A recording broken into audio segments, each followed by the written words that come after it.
दीदी ने एकला चलने का ऐलान कर दिया है। टीएमसी ने आज 2024 के महामुकाबले का बिगुल फूंक दिया।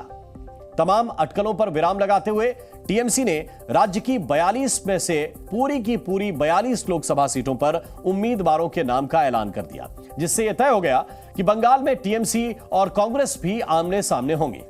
कोलकाता में ब्रिगेड रैली के मंच से टीएमसी सुप्रीमो और पश्चिम बंगाल की मुख्यमंत्री ममता बनर्जी की मौजूदगी में पार्टी महासचिव अभिषेक बनर्जी ने कैंडिडेट्स के नाम की घोषणा की। तृणमूलेर प्रार्थी कीर्ति आजाद आसानसोल থেকে লড়বেন, শত্রুঘ্ন সিনহা বোলপুর থেকে লড়বেন, অসিত কুমার মাল ঝাড়গ্রাম থেকে লড়বেন, পদ্মশ্রী এবং বঙ্গবিভূষণ কালীপদ সরেন। ঝাড়গ্রাম থেকে বাংলার প্রার্থী পদ্মশ্রী এবং বঙ্গবিভূষণ কালীপদ সরেন। মেদিনীপুর থেকে লড়বেন জুন মালিয়া।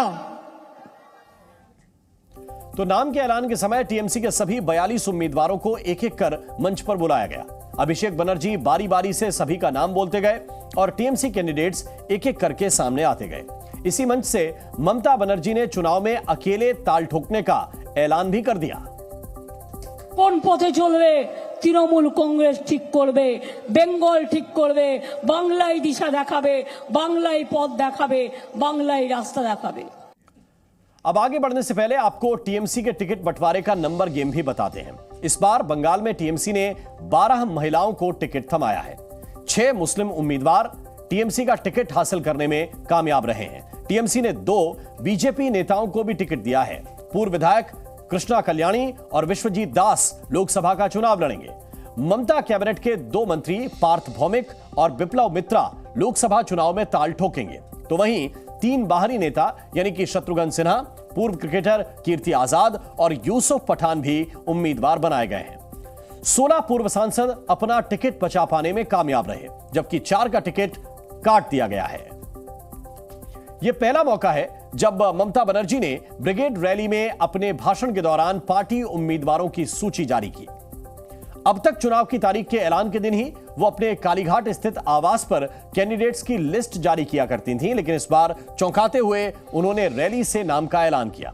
टीएमसी ने इस बार कई दिग्गजों के टिकट काटे भी हैं और इनमें कई चौंकाने वाले नाम भी हैं।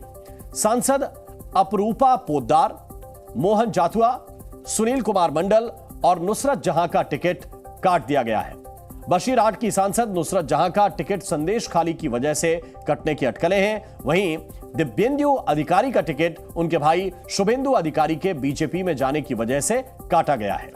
अभिनेत्री और जादवपुर सीट से सांसद मिमी चक्रवर्ती ने चुनाव लड़ने से पहले ही इनकार कर दिया था, जबकि बीजेपी से टीएमसी में आए अर्जुन सिंह को टिकट नहीं दिया गया है।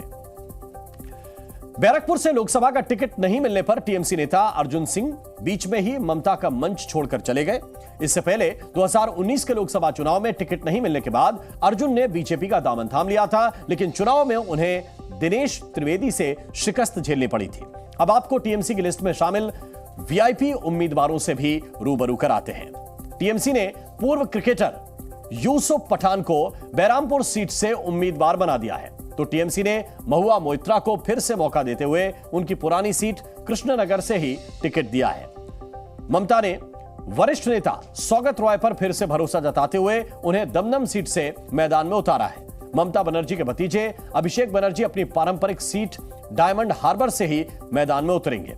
बर्धमान दुर्गापुर सीट पर पार्टी ने पूर्व क्रिकेटर कीर्ति आजाद को टिकट दिया है, तो टीएमसी ने आसनसोल से अभिनेता शत्रुघ्न सिन्हा को ही दोबारा मैदान में उतार दिया है।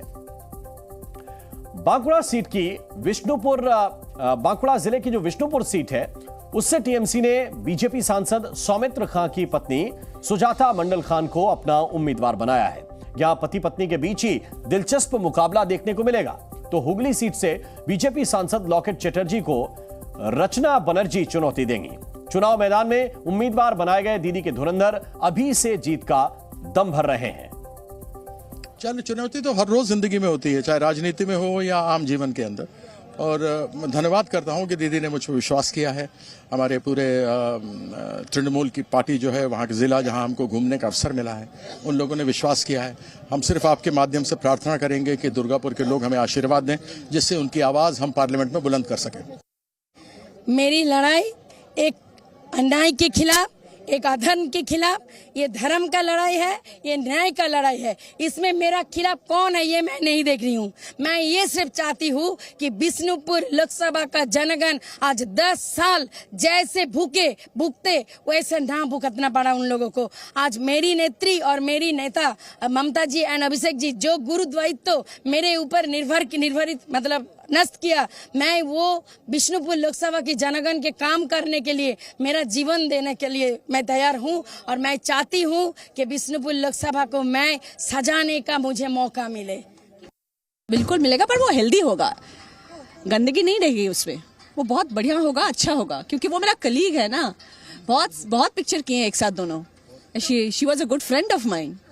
पॉलिटिक्स में आप लोग राइवल्स वो पॉलिटिक्स में राइवल है, अपने में मन में राइवल बिल्कुल नहीं है हम लोग। पता नहीं वो क्या सोचेगी, पर मेरे तरफ से तो वो राइवल नहीं है। वो अपना काम करेंगी, मैं अपना काम करूंगी, जनता डिसाइड करेंगे। बंगाल की बेरामपुर लोकसभा सीट से टीएमसी ने पूर्व क्रिकेटर यूसुफ पठान को उतारकर मुकाबले को बहुत ही रोचक बना दिया है। यहां पर उनका मुकाबला प्रदेश कांग्रेस अध्यक्ष अधीर रंजन चौधरी से होने जा रहा है। इस सीट को अधीर का गढ़ कहा जाता है, जिसे भेदने के लिए ममता ने यह मास्टर स्ट्रोक चला है।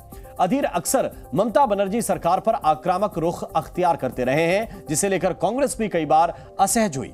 माना जा रहा है कि इसी वजह से ममता ने वहां बहुत ही मजबूत उम्मीदवार उतार दिया है। टिकट के ऐलान के बाद यूसुफ पठान ने ममता बनर्जी से मुलाकात भी की और उन्हें बहरामपुर से उम्मीदवार बनाने के लिए धन्यवाद भी दिया। वहीं ममता के फैसले से अधीर रंजन चौधरी का पारा चढ़ा है। उन्होंने इस फैसले पर सवाल खड़े किए और बाहरी का भी मुद्दा उठाया। अगर यूसुफ पठान को सम्मानित करना चाहिए था,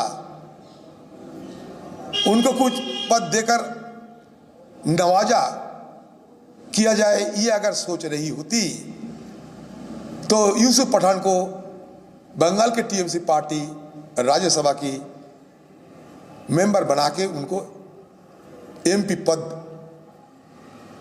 दिलवाती।